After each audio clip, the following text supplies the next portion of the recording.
Hello everyone, welcome back to this week's episode of Wholeness with Hannah. This week I am joined by the gorgeous, wonderful Jade Mordente. She is a tarot reader, a Reiki Master and meditation guide whose work blends a modern approach to traditional spiritual practices. I've had two incredible tarot readings with Jade over the last couple of years, maybe 18 months, and every time I've left feeling seen, grounded and more connected to myself and my path. But before founding her wellness studio, Jade spent years in fast-paced fashion world as a project manager and producer, an experience that shaped her passion for creating space to slow down, reconnect, and practice intuitive self-care. Through her work, Jade uses tarot as a tool for empowerment and spiritual wellness, and her sessions invite you to reflect, accept, heal and grow, breaking cycles, restoring confidence, releasing stress, and revealing potential paths forward. So in this conversation, we are going to dive into the world of tarot, how it really works, how it can support your personal growth, and why it's such a powerful tool for self-awareness and empowerment. So hello Jade, thank you for joining me. Hello, thanks for having me on. I'm so excited to be here. Yeah, I've been wanting to do an episode on tarot for ages and you were the one I knew I wanted, so this is really exciting. Me too. I'm so excited to be here. Honestly, I love the podcast and everything that you're doing, so this is great. Oh, thank you. So do you want to just tell us a bit about, I mean, I know I mentioned in the intro, but a bit about your journey and how you've ended up into tarot? Yeah, definitely. So my journey with spirituality really started from as far back as I can remember. I've always been able to see, sense, feel spirit around me, which as a young girl was really scary and overwhelming and not something that I particularly understood at all. So this kind of coincided with me on this unintentional spiritual journey and going through like a little bit of stress and trauma, and my parents ended up putting me to a counsellor / hypnotherapist / psychic who worked with me for a good few years, probably about 3 years in total, and together we really looked at all aspects of how hypnotherapy can heal the mind, how we can release trauma from the body with like crystals. We looked at oracle cards at the time, and it really opened up my whole world to spiritual practices in a way that I really didn't know before. I was always involved. I would always go to spiritual church. I would always be going to I just loved anything that was like a little bit witchy, a little bit, that kind of vibe. And I ended up working in London, working in fashion, as you said, went to uni. And it was during that time that I went for a proper tarot reading with this amazing man called Billy. And the reading at the time blew me away. And I just kind of fell in love with the cards. He actually gave me a deck of cards and was like, listen, you should be doing this yourself. You could take these cards. You can make money in London doing this. And I was like, no, I will not. I loved going to it, but I really didn't necessarily feel it was something that I used to think, oh, it's a gift, you've got to have this power, you've got to be able to, I thought it was something that you had to be kind of passed down through families at that time. So I was a bit like, oh, no, that's not for me. And, loved the practice and had the cards. And now and again, I would dabble, I would pull a card, and it was always spookily accurate, of course. And it would always be giving me guidance that I really needed. Not that I always wanted, but always what I needed. And it was from there that my love for it just grew and grew to the point that I was like, no, these cards are a tool. I began to see them less as a scary thing that was going to predict the future and could tell me like an awful thing was going to happen. And I began to see them more as a tool for my mental health. And it was through that relationship that I kind of developed with the cards that I then decided to start doing it on friends, start doing it as a business, and it's grown from there. And my love for them has obviously just grown as the practice has. Yeah, I love that. And as I mentioned, I've had a couple of readings with you, and I've had like various tarot readings over the years, but your energy and the way you do it is different. It's been definitely the best I've experienced. So I'm glad you did get into it. So for anyone new to tarot then, because a lot of people have heard of it, but not everyone's had a reading. And as you said, some people are a bit more skeptical of it. So how would you describe what tarot actually is? Yeah, that's such a good question, because I really think tarot, a lot of people have a perception of tarot of a film where it's like you turn the death card and it's like spooky and it's scary. We really think of it not in a modern way. I think a lot of people still think of it as dancing with the devil, which is what older generations used to call it, which is so far removed from the truth. What tarot is an indication Imagine they're like a mirror to your subconscious is the best way. It's looking at what you really need to be aware of. That could be the good things that are going on in your life and where you really need to lean in to see results. It could be the things that you're suppressing, you're hiding from yourself, you're not seeing clearly. If you held up this mirror to your subconscious, it's just like, this is everything that you need to work on, and for good or bad. And I think that when we look at them like that, they hold symbolism, they hold structure, they hold messages that you can take in so many different ways. So the same card could mean totally different things for you, for me, depending on what we're going through in our life, but it will always hold some kind of insight and wisdom that will guide your path ahead. So it's less like fortune telling and it's more like life coaching with spirit, is how I would see it. The cards themselves hold a frequency. Every card holds a frequency. So the cards that you're drawn to are the ones that you need to see. Amazing. And the tarot deck has certain meanings for each card, right? But as you said, you can interpret them so differently depending on the person, right? And what's happening. So how do you personally do that? Is yours also quite intuitive, the way you read them?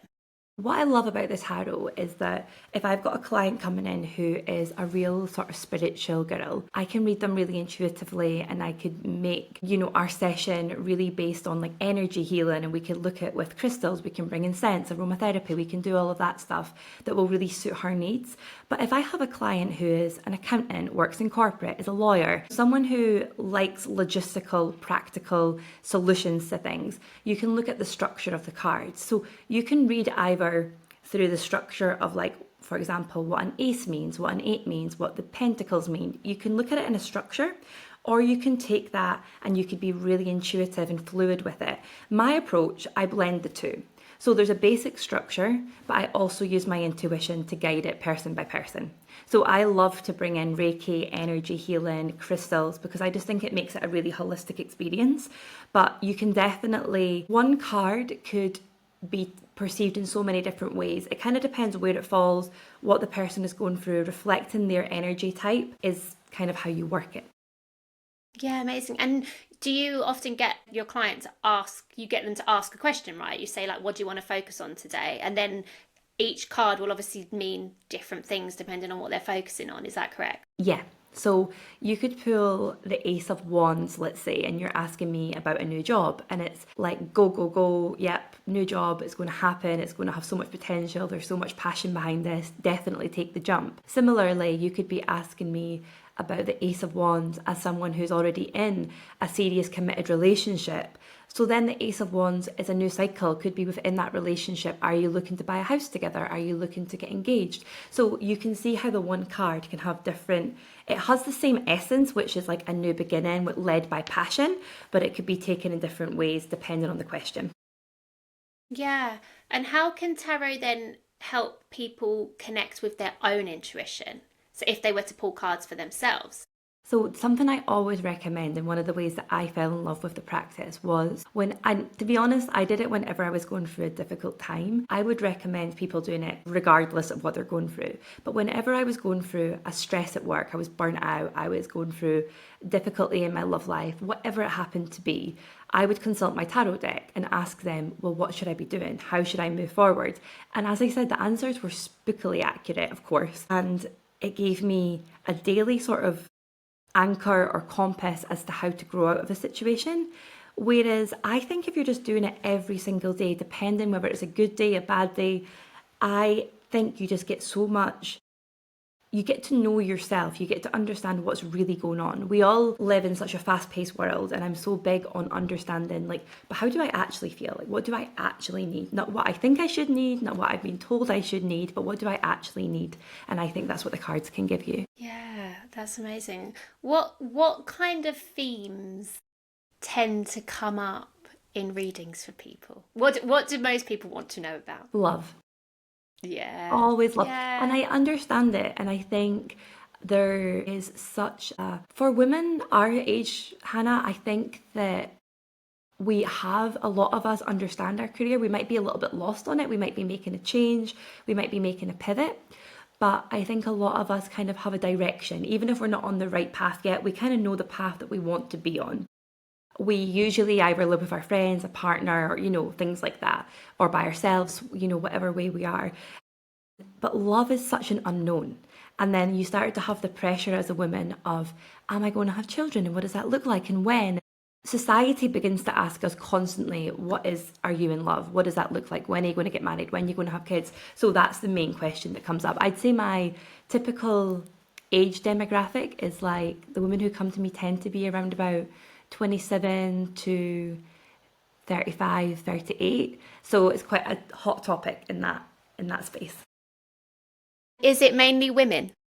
Yes, I work with men too, and if men come to me, absolutely. But I always say, yeah, the girls and the gays is who I usually get. That's like, yeah. And I love it because I feel like a lot of the people who come are just open-minded and curious, really getting to know themselves, really ready to explore their inner world. Whereas I think sometimes, and not in any way to stereotype at all, but I do sometimes think there's more of a hindrance for certain types of men. Men who are maybe more versed in the intuitive spiritual world, absolutely, they're so ready for it, but a lot of men I have found in my practice, are still a little bit scared to open up. And as I said, it's a mirror to your subconscious. So you've got this whole, I'm going to really see the depths of what's going on and maybe confront you with it. And that could be quite triggering if you're not used to those conversations. Yeah, no, definitely. Yeah, it's a different dynamic, isn't it? It's a different dynamic. But, yeah. And do you find most people, or I don't know, maybe not most, but however many, do people come looking for answers to how their future is going to go still, or do you feel that you tend to not attract that sort of client? I think they usually come saying, well, what is it going to look like? And I always come back with, well, you're always in control, you're co-creating with the cards. So I can tell you, what I usually say is I can give you a path and options that would really serve your highest self and would really fulfill your potential. But you can leave here and not take any of those steps. Therefore, if you're not going to take the steps, you have to have action for the solution as well. So if you're not willing to take the action steps, you probably won't see the results. So it's not a magic wand, but it's definitely a pathway. And at any given time, as you know, there's multiple pathways happening. You could take multiple different approaches. So it's kind of like you've always got control. So it can't predict the future, but it can guide it. Yeah, and I think the prediction of the future is either what people want or what people don't want. I do think there's sometimes a fear around going to see a tarot reader and being told, this terrible thing's going to happen. But I know that you don't focus on anything to do like that, do you, in your sessions? No, even if some things come up, so for example, a relationship's going through a rocky patch, or you're really struggling with work and you know that you're not in the right place, or you've got aspects of things like depression, anxiety, even when those things come up, which they often do, living in the modern world that we're in, everyone's quite anxious. It's never said in a way that it's like, this relationship's going to end and, everything's going wrong for you. It's always said like, okay, here are your options. If you did decide to leave this job, this relationship, this location, what would life look like? So it's always done with an empowering, positive, sort of, supportive spin, I would say. Is there such thing as a breakup card? There's not, things like the Tower could indicate sudden change. Things like the Seven of Swords could indicate someone not being honest. Usually, if I say, I can see there's maybe been a bit of tension or a bit of conflict, it's not a surprise. It's not like anyone's ever like, oh my goodness, no, we're so perfect. It's always like, things have been difficult recently. And they kind of bring it to me before I have to say it.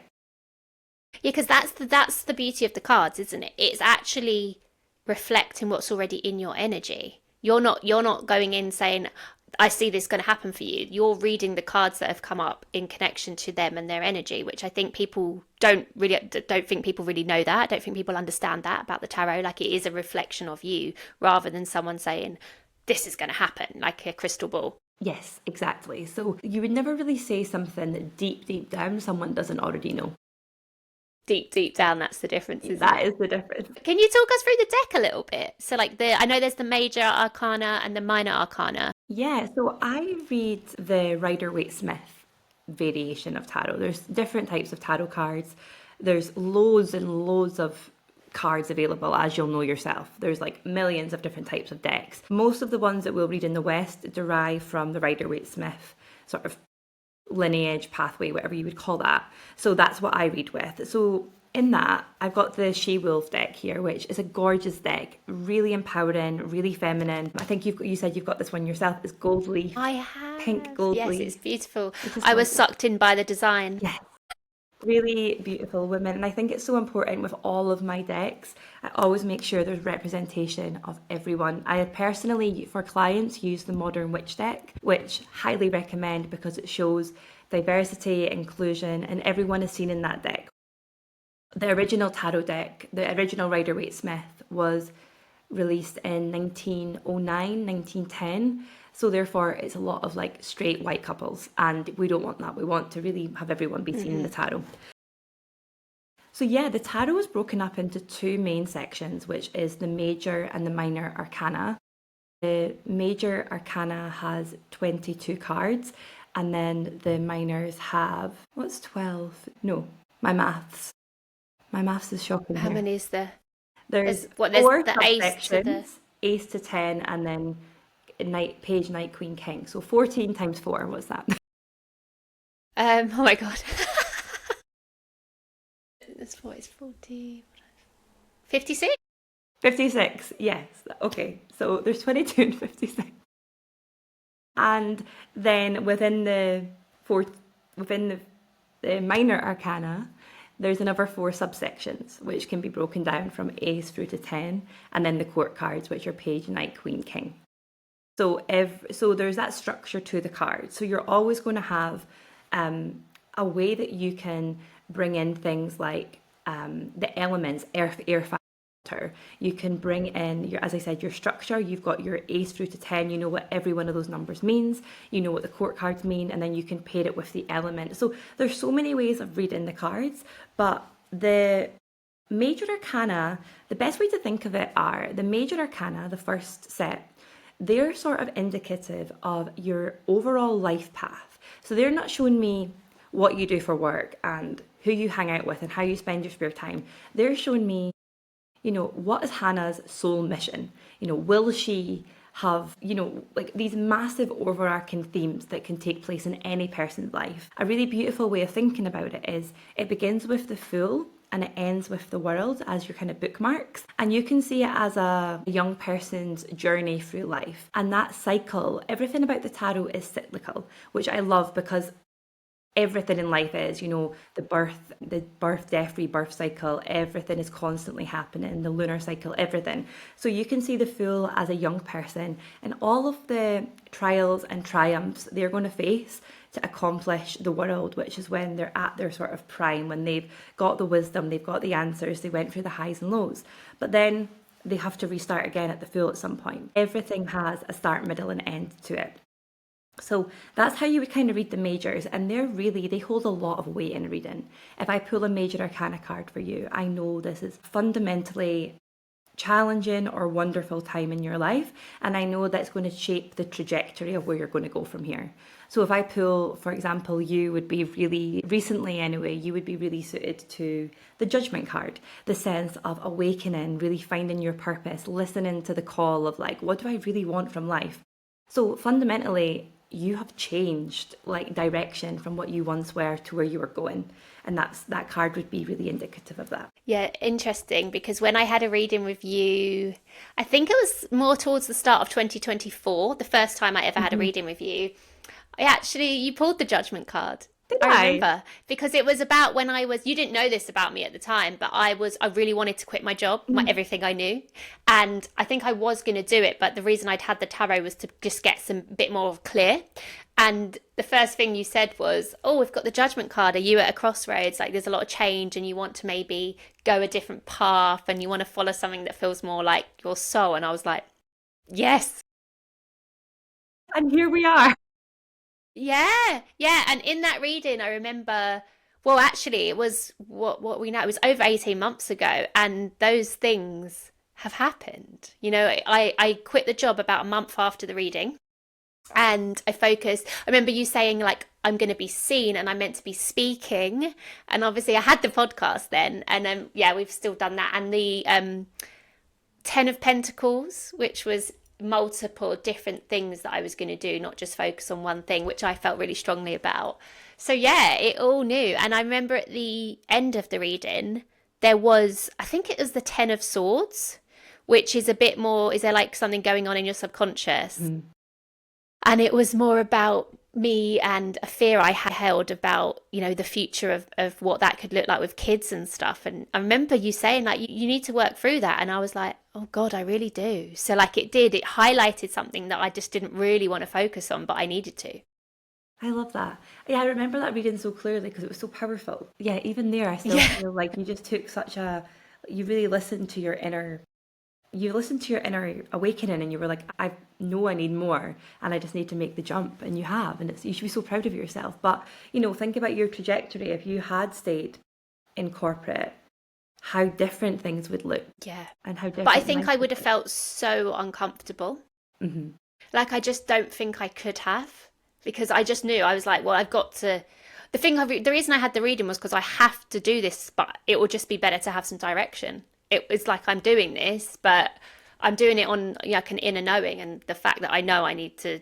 This isn't what I'm meant to do with my life anymore. But it was just great to get some direction, and you really helped me with that and helped me see it was the right choice, and then that would just open other paths. But as you said, I had to take the action. I had to go and actually do the stuff and actually quit and actually take leaps and actually put myself out there and start doing all the things that I'm now doing. But it really did help. So it really does help to give direction. But as you said, it doesn't always have to be when something's going wrong, does it? Or do you tend to see most people come to you for a reading when they are sort of going through a bit more of a tough time, or maybe some uncertainty and change? I think that naturally for everyone, we tend to, unless we're already well versed in these sort of practices and it's already something that we love and do, it's when we go through grief, heartbreak, trauma, whatever, that we then are like, I need Reiki, I need to fix my energy, I need something, I need tarot. So it usually comes, initially the client will usually come because they're going through some sort of major crossroads in their life. But then we end up developing a relationship. I've had the same clients for 6 years. Since I started doing this as a business, I've got some clients who I've really seen through, multiple relationships and multiple jobs or different things that they've went on in their life. Yeah, usually it's when things are going wrong, but then once they understand how I work, it tends to just be any time of the year. Yeah, and how often do you tell people it's sort of healthy to have a reading? Because some people can grasp onto it and want one all the time, right? To kind of be told what to do. That's such a good word. Healthy is such a good word. Healthy, I think, depending on where you are in your life and what's going on, I recommend every 6 months to 12 months. I think you've got time to work through things, you have time to make changes and see changes, and then come back and we can look at where you're at, and then we can plan a bit further.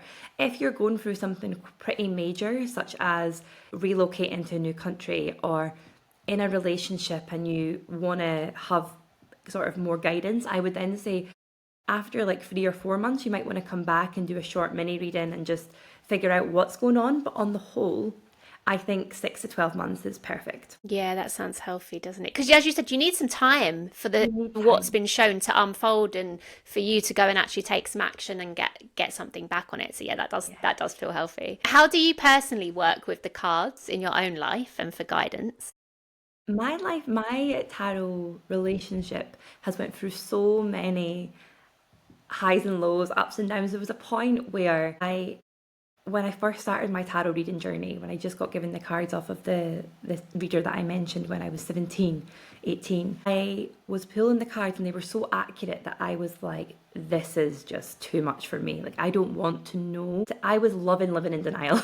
I was loving suppressing my emotions. And I was like, I don't need this. Like, I felt like they were having a go at me because I was in such denial. I was in such avoidance that I was like, I don't want that truth to be shown in my face. So I would like hide them. And I was like, I don't want anything to do with these. They're too real. Until I grew and matured and realized that, I needed to face these fears. I needed to face these shadows.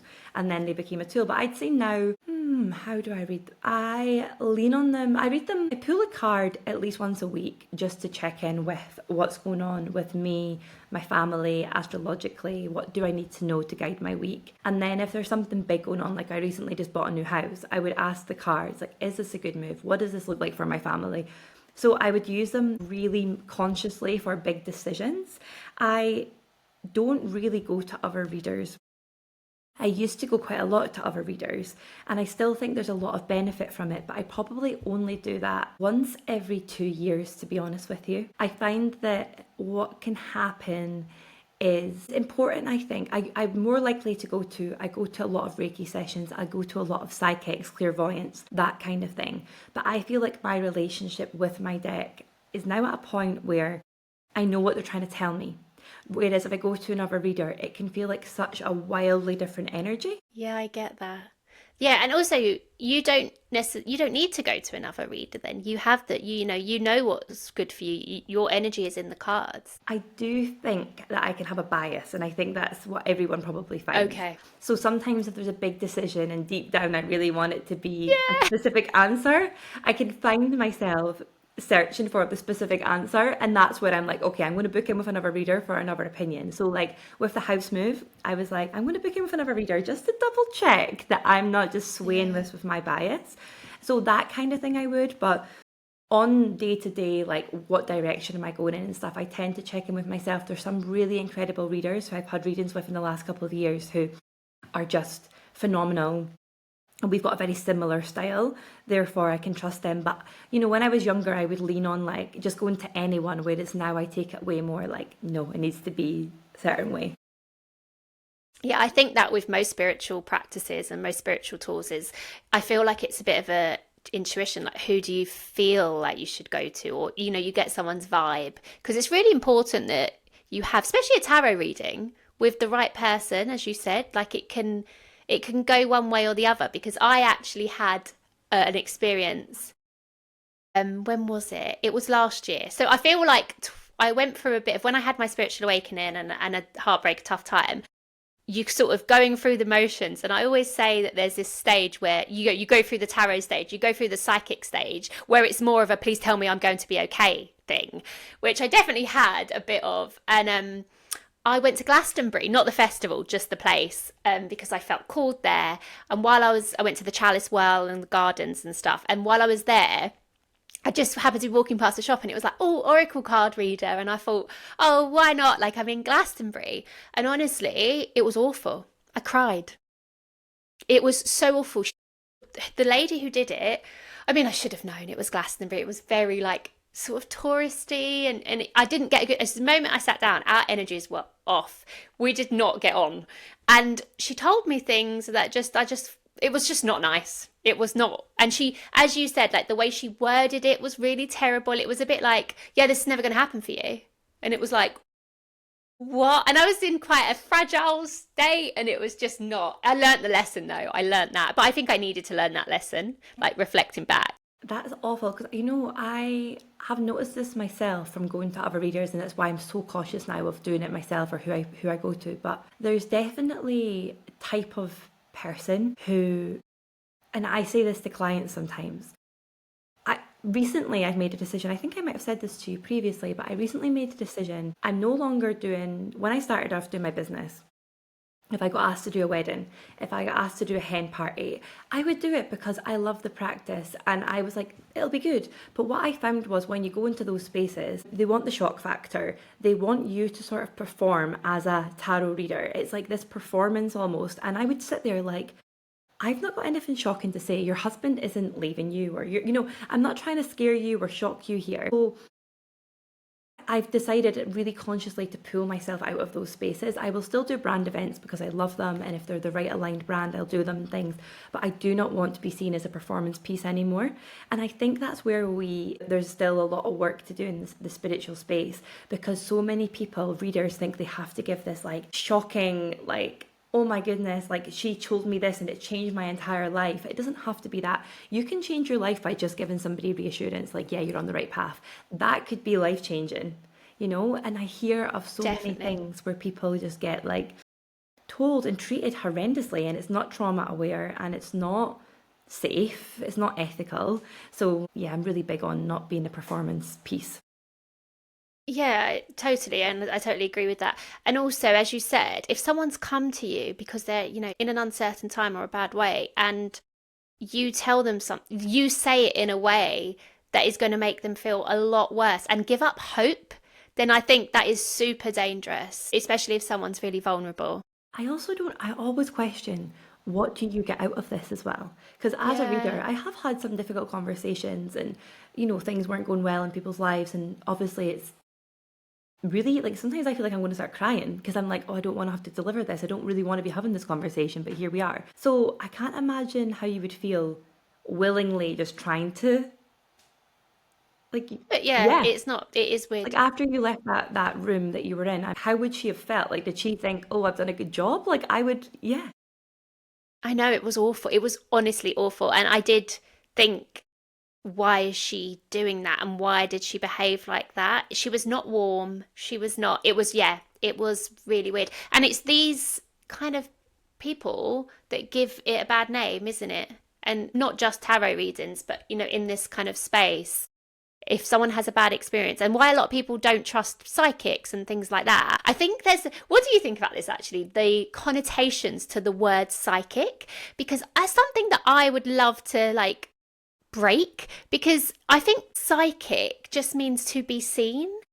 And I think that's what scares people. They're like, they're going to see into my soul and see all this stuff. But for me, I feel like psychic can be so empowering, especially if it's you. Like, we all have intuition, and I just see it as my psychic sense is my intuition. There's such a connotation around the word psychic. Do you think? Do you agree at all? yeah, totally. And I think that's such a good topic because I think that people often forget that they have the power and they have control over their own mind. Like, it doesn't happen as much anymore, but when I first started doing readings, people used to say, like, I'm worried you'll tell me something and it's going to change my life. And I was like, but how could it? Like, unless you took the action steps, like, I couldn't force something bad to happen to you. Like, how could I possibly, if I had that kind of power, I would be probably in jail.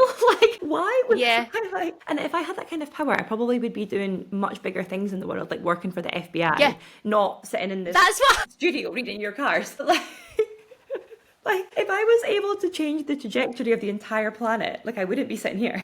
Yeah, I totally agree that. I think that I'd be working for the police. I'd be doing some Yeah, cool like, stuff. Yeah, so catching murderers. but I think the word psychic, people, I don't know, I don't know, you're right. Like, it is, I think of it as someone who just knows themselves so deeply, who believes in the cycles and the rhythms on the earth, who believes in the power of the lunar cycle, who just believes in something bigger than we are ourselves. But I think people hear it and they instantly think, they're going to either hurt me, scam me, see me too much. I don't want to hear it. I think a lot of society loves that ignorance is bliss sort of approach. And I think slowly people are waking up. I definitely see a difference in just the 5, 6 years I've had my business. I see a huge difference, but it's a weird one. I even hold a lot of embarrassment sometimes when I say what I do.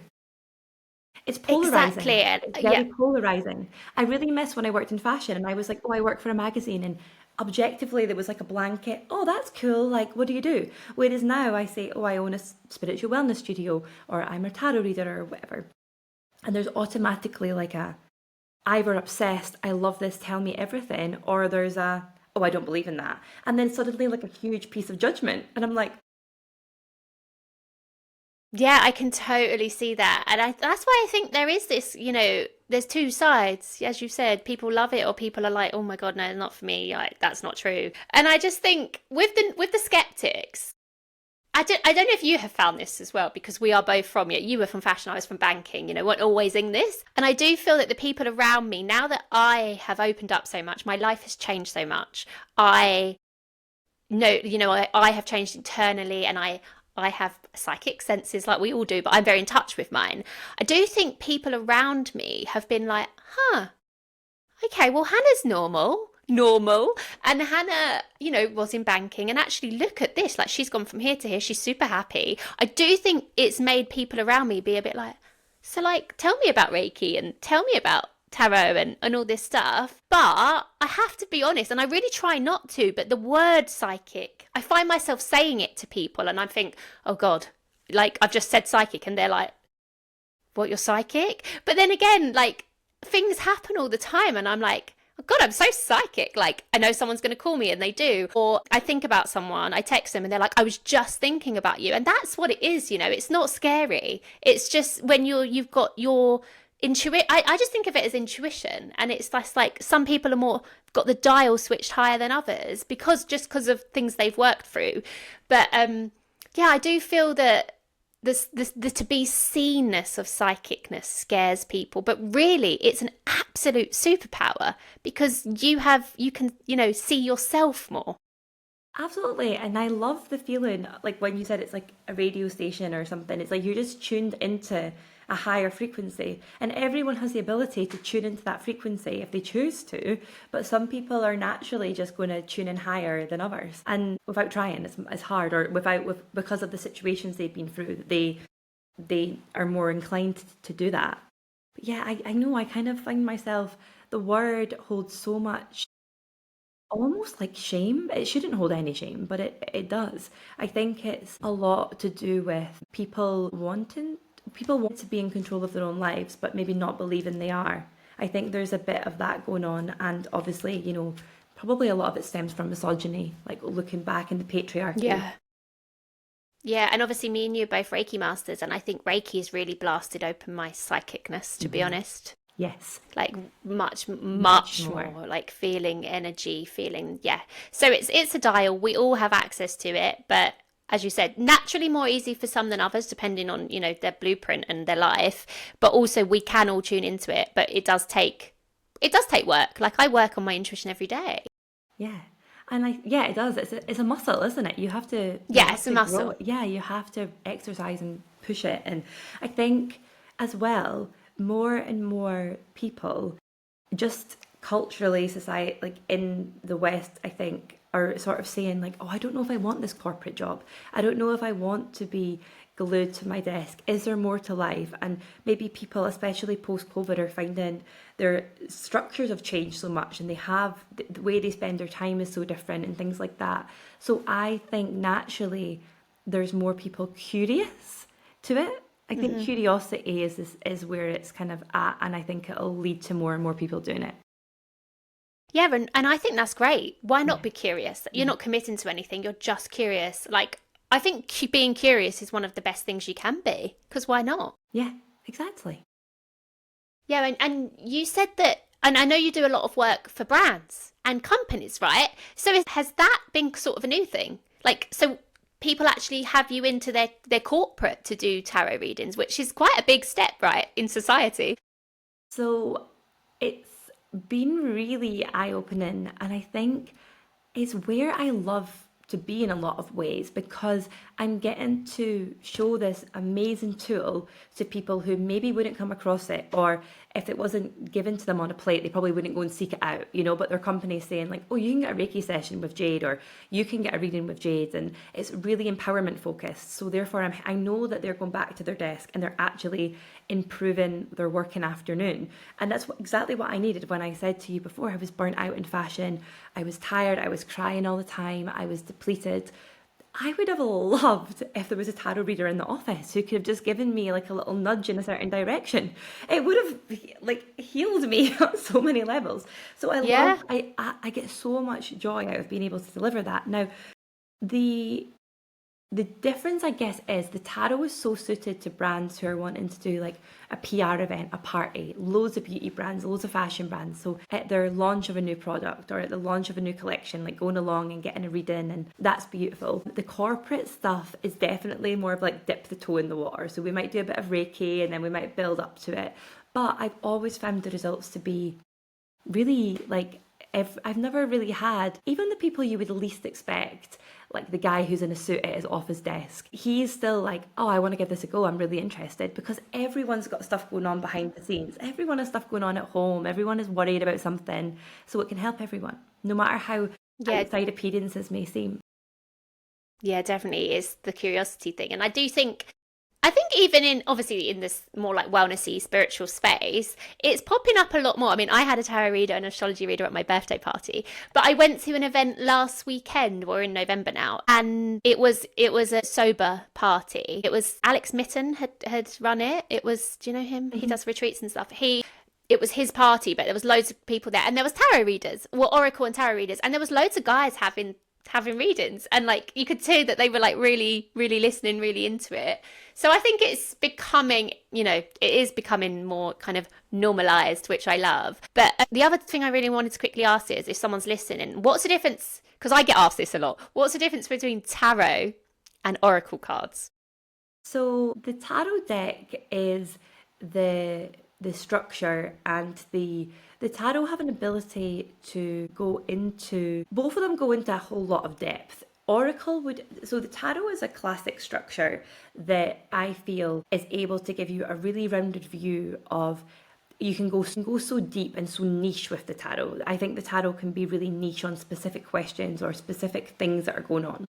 The oracle, to me, and this is my personal opinion, is more of an overall. You might get spirit oracle, you might get animal oracle, you might get crystal oracle. Like, they have their own sort of benefit. So it might be ones that are really good for you to connect with a goddess. They might be really good for you to connect with a spirit animal, and it'll give you guidance. Mm-hmm. But the guidance, to me, is kind of like broad guidance. Like, this is your spirit animal, and this means that you are intuitive and capable, and it'll give you so much empowerment for the day. Whereas the tarot are like, no, that person in your life needs to go, and you are doing this wrong, and you need to start doing that more. So it's way more niche and condensed, I think. Yeah, that makes sense. I often, like, I have a spirit animal oracle deck, and it is just that. It's kind of like you pull one. It's not so much of it's not so much of like a journey or a path as a tarot reading is. And with tarot though, do you think, I mean, I know there is a set thing that you learn the meanings of the cards, but with oracle cards, for example, if you're trying to enhance your intuition, you can pull an oracle card and not check the book. You can look at the card, you can see what it feels like to you. That's not the case so much in tarot, is it? Or is it? Well, when I'm doing my tarot, I teach tarot. So when I'm doing my tarot masterclasses, something I always say to people, it wouldn't work as much with these cards specifically because they're more art-based. So they don't have the same like symbolism as a classic ones. But I always say to people, before you look at the guidebook or you look at your keywords, look at what colour is it, and does yellow make you feel a certain way? Look at any symbolism. There's a lion there. What does a lion make you think of? And pick apart these like little nuances and these little symbols and begin to think intuitively, what do they mean to you? And you'll be really surprised how quickly you then are like, oh, yellow, it kind of makes me feel strong. I think of the sun, I think of growth. And, that can link into something. Yeah, no, perfect. And I know you're going to pull a few cards in a minute, but just before we do that, the other thing that was popping into my head to mention was when someone comes for a reading, and again, I was guilty of this back in the day, do you ever get people that are like, well, maybe you don't see it as much because it'll be after the reading, but that someone's had a tarot reading and they're like, everything's going to be fine. I don't need to do anything. I can just sit and chill. And it's kind of like the action piece. But I definitely have seen that from people, and I think I was a bit more like that back when my journey first started, where I was like, okay, no, like it's all going to work out, it's all going to be fine, which is good, but it's that sort of like, well, no, because the psychic told me it's all good, so it's all good, I don't need to do anything. I see it a lot where someone will come and maybe 3 years later they'll ask me the same question, and I will be like, did you record? Because I let people record if they want. So I'm like, did you record your reading? And they're like, yeah. And I'm like, so I maybe said to you that you needed to do X, Y, Z. And I'm like, have you done that in the last 3 years? No, well, work's been busy and I've not had time. And I just I didn't think I needed to. And I'm like, well, I'm just going to probably give you the same. It might be totally different, but likely it might be the same sort of answer. It doesn't frustrate me as much as it used to. It used to frustrate me because I used to think that I wore it as people blaming me. So I used to often find if someone came back and they were like, you told me that I could, get a promotion and I didn't get the promotion. And I'm like, but did you do the course I suggested that you do? Did you do the networking I suggested that you do? And they're like, no. Whereas I used to get frustrated, and I'm like, well, that's your problem then. So I think my reaction to it has shifted. I kind of laugh and I'm like, well, you're going to have to do something. Whereas before I used to be like, oh my God, if I have I offended them? And but it does take work. Yeah, and I imagine that's a lot of like probably in relationships and love. If someone's looking for a soulmate, then the cards can say it's definitely in your path, right? Like you Yes, will meet a soulmate yes, if. yeah. And for me, it was more, and I knew it as well. I think it came up in my reading with you 18 months ago. You were like, definitely there.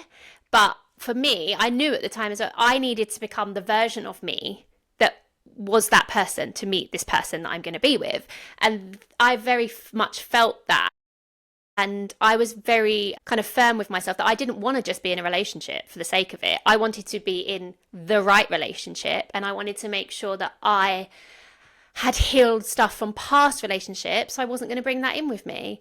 And so that was the journey I knew I had to go on. It wasn't about going and finding this person, it was about finding the right version of me to be a match for this person. But I don't feel like that's a common way of looking at it, is it? It's like, oh, this person's going to come into my life, so I'm good.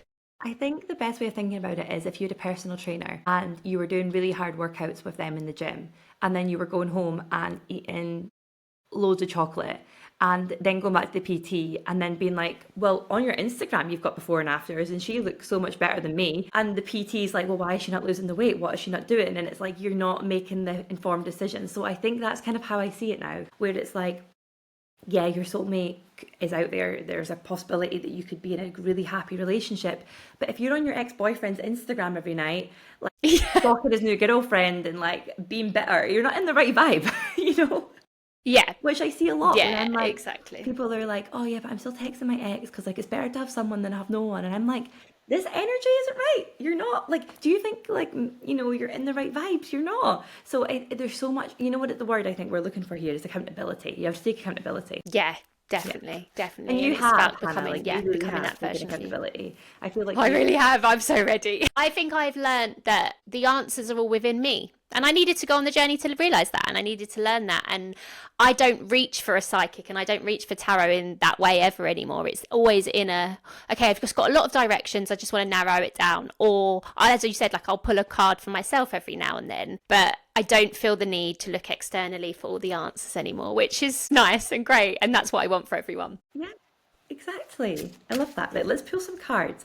Have you got a Yeah, let's pull some question? cards. Have you got a question that you would like to ask? I'm sure I do. I mean, it could be the classic, my soulmate, but we know he's nearly here, so we don't need to do that one. Let's do. Well, I mean, does it have to be. You don't like asking the tarot deck for timings, though, do you? No, let's not do timings, but let's do open like development questions. So funnily enough, just as you were talking, I decided what card am I going to like just check in with Hannah's overall energy. Six of Wands instantly came up, which is your card that you got the first time I read for you, being seen and being like, yeah, it's recognition, it's reward for the way you've put yourself out there. The wands as an element are fire. So when we're thinking of wands, we're thinking about that like charge, that being like, not being afraid of like being out there, the feistiness, the passion, the like go, go, go energy can come with the wands. Sometimes it can be impulsive, but it's like, no, I'm ready for it to be big, I'm ready to blow. And I think that's with your career. I think you're like, I'm ready to blow up, I'm ready to be seen, I'm ready to be on the podcast, I'm ready to do these things. So I love that for you. Couldn't be more spot on. I have literally just started working with an agent as well, like a PR agent, and it's been a really positive response. And I'm doing interviews, and yeah, I'm basically going to be seen a lot more. And But you're I'm ready ready. for it. I've worked on that. Yeah, I've really worked on that. I've worked on being safe to be seen, and I know who I am now. I know what my purpose is. I know what my work is, and it feels amazing. So yeah, that's a spot on card. And And, when you it's on the do, back of like hard work as well, isn't it? Like I have put in the work. and when you do blow up, I definitely think it's this feeling of the nervous system is able to lean into it. You're not going to go into fight or flight. You're not going to make it all crumble and self-sabotage. It's like you've done the work to be seen. So when you are seen, it's reward rather than like fear that comes up. Yeah, We also, definitely. I Oh, just do you know? feel, sorry. No, go for it, go for it. I was just I was gonna saying, say about travel, but you go. let's do travel. What was your travel question? No. You say you go first, and then we'll do I that. just started pulling some cards just to see where you are within your energy, but just the concept, let's just take travel as a topic. Page of Cups, King of Pentacles. I would have said travel needs to be creative and experimental, and it needs to be explorative. So it's not traveling to, if you're planning on traveling, it's going to places like Nepal, India, somewhere there's a sacred energy within it. There's something in it that's like, I'm learning about a new culture, I'm getting so much inspiration from this trip. Rather than, nothing wrong with it, but going to Ibiza with the girls, amazing, do it, absolutely. But travel for you right now needs to be like, I'm learning about culture practices. It's bigger, it's educational.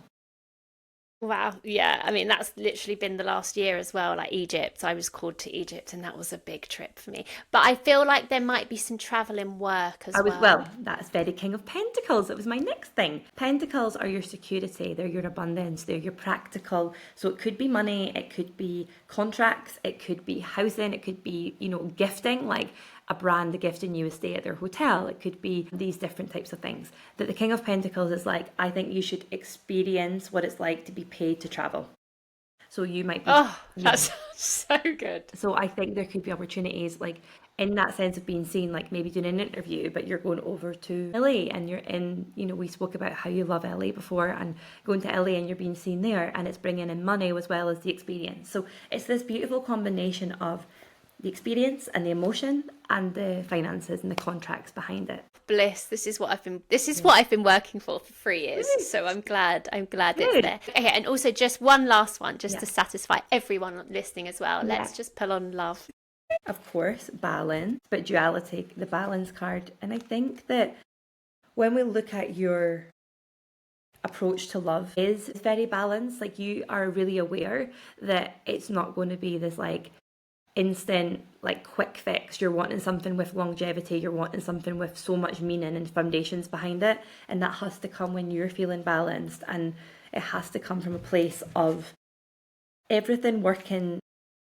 It's not, yeah, you've got so many wands coming up today, to be honest with you.